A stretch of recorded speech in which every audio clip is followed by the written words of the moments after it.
First of all, wanted to say thank you so much. I want to tell you how much I so much love and appreciate the part of me that is you. Likewise. I've heard you speak many times about the beasts of our planet, but I would love to hear you talk about the plants of our planet. I think that plants are incredible beings. They're remarkable forms of consciousness. And I would like to understand about them more in depth. They seem to possess qualities that they just do they do things that we would consider miraculous if we did them. I mean, they live thousands of years. Some of them are as huge as 100 miles wide. They seem to they can resurrect from the dead. They constantly give and don't seem to take anything. They can create energy out of sunlight. And it seems like we get so much from them. We almost take them for granted. But they seem to be constantly giving all of us animals things that without asking anything in return. They eat without having to kill anything. They're just phenomenal. I like to understand more about them vibrationally. Well, we are appreciating your awareness of them. It is interesting to us that you keep wanting to assign them high-minded human characteristics. In other words, it is particularly interesting, your conversation about how they just give and they don't ask for anything in return. What's up with that? Well, I guess I would mostly like to know, how do they experience joy? If we're all here to experience joy, for example, animals... Well, the reason that we were probing there a little bit, and you went right to what that point that we could feel, is that as humans, as you interact, and even as domesticated animals, beasts, often the behavior that you offer is because you are aware of what you're getting back from others. And that's why you say the plants are giving seemingly with no interest or concern about what they're getting back in return. And we want to point out that while that's not very socialized or very civilized, it is inherently what is at the basis of all of you, in that, and it is what we are wanting to teach you to understand. Although it's one of those awkward thoughts that feels uncomfortable, we're not wanting you to become plant-like and non-communicative in verbal ways in the way that they are. But we do think that you're really hitting on something important about how their dominant desire, and they do hold desires, is to find continual resonance with the source that is within them. And that's why you see in them characteristics that you describe as resilient and longevity and hardy and ongoing. It is why they continue to survive. But then so do humans, and so do beasts. You continue to participate.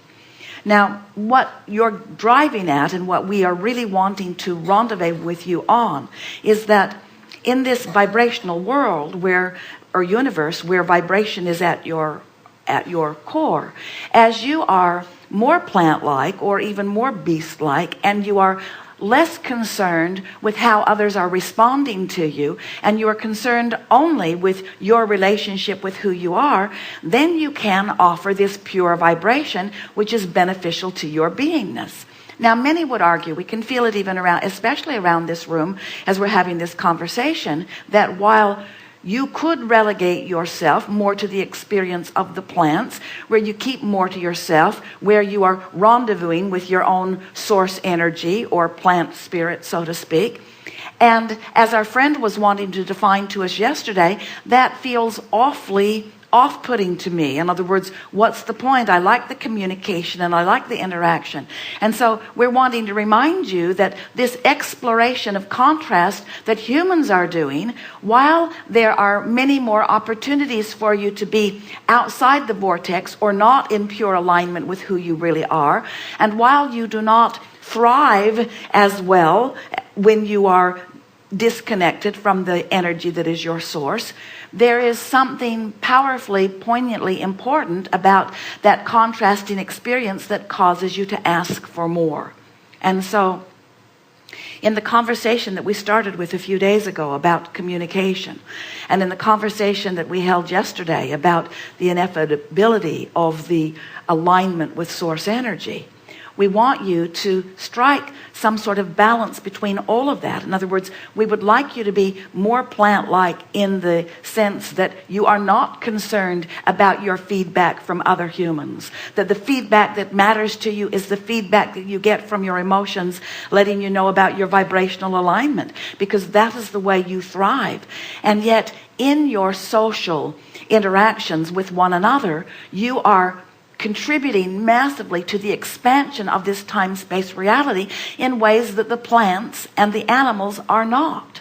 So see them as a stabilizing influence. See them as cellular vibrational contribution. See them as happy in their alignment, as every consciousness is when it is in alignment, and see them as this stable basis, as this platform from which these consciousnesses like human can bounce off. As you look more, we were talking yesterday about the cat, or the pet, the beloved furry friends that are not talking to you with words. They don't have the need to understand the detailed nuances of what you were living. And if they did, if they focused in never-ending communication as you do, they would be not often in the vortex either, you see.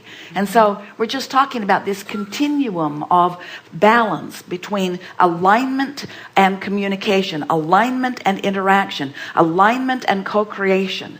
And humans strike the perfect balance in this creative process, because you get to consciously understand through your emotional feedback the alignment. You can sit and be so at one with who you are. You can feel the resonance of your alignment like the plant does or like the beast does, and yet you also have the benefit of fully focusing within conversations that evoke more for you yet to align with.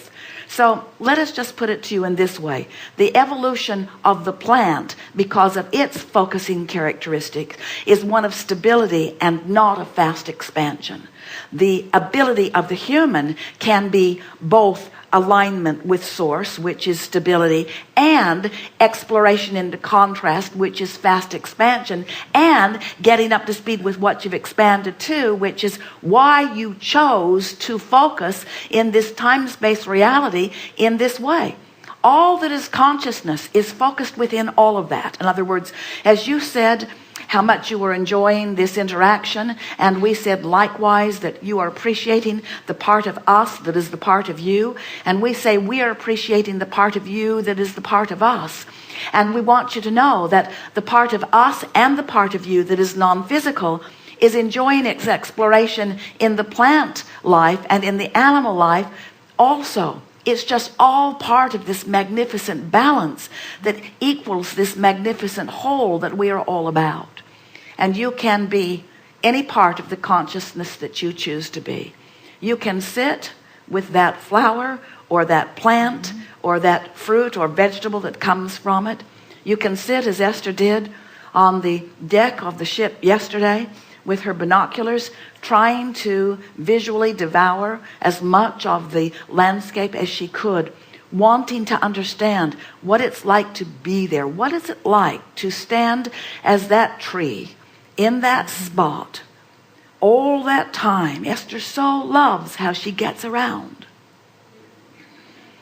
And as she focused upon that tree that she knew had been standing there and would be standing there, and ask it what is in this for you? The tree said, can't you feel how I feel? Could there be more than alignment with who I really am? And you just have different perspectives from which you are coming into alignment with who you are. But alignment with who you are is alignment with who you are. And so we would like to say to you that the plant has the ability to feel even more resonance with the source of that which it is than humans can even feel and articulate. Don't let the absence of language confuse you and make you think that that means it is less of a delicious experience. And that's really what we were reaching for yesterday.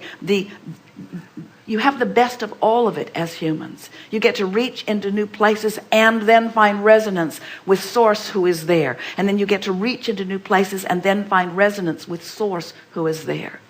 So, in answer to your question, what's in it for the plant? Resonance with Source, the likes of which humans will never be able to define or even fully experience. Because unlike humans, the plant is not distracted with any resistance whatsoever. Pure source energy flowing non-stop. Makes you sort of want to be a tree for a while, doesn't it? Yeah. Jerry and Esther have hundreds of big oak trees on their Texas property. And the property has been surveyed and each tree has been given a number. And Esther wants to replace every number with a name. Yes. She wants these trees to be known by her. And when she walks on the property, she stops at every tree that is near her and has a small conversation. And she finds the tree to be the conversationalist that she wants to be. It only ever offers good news. Right. She says, how Right, are you? exactly. And the tree always says, good. Good.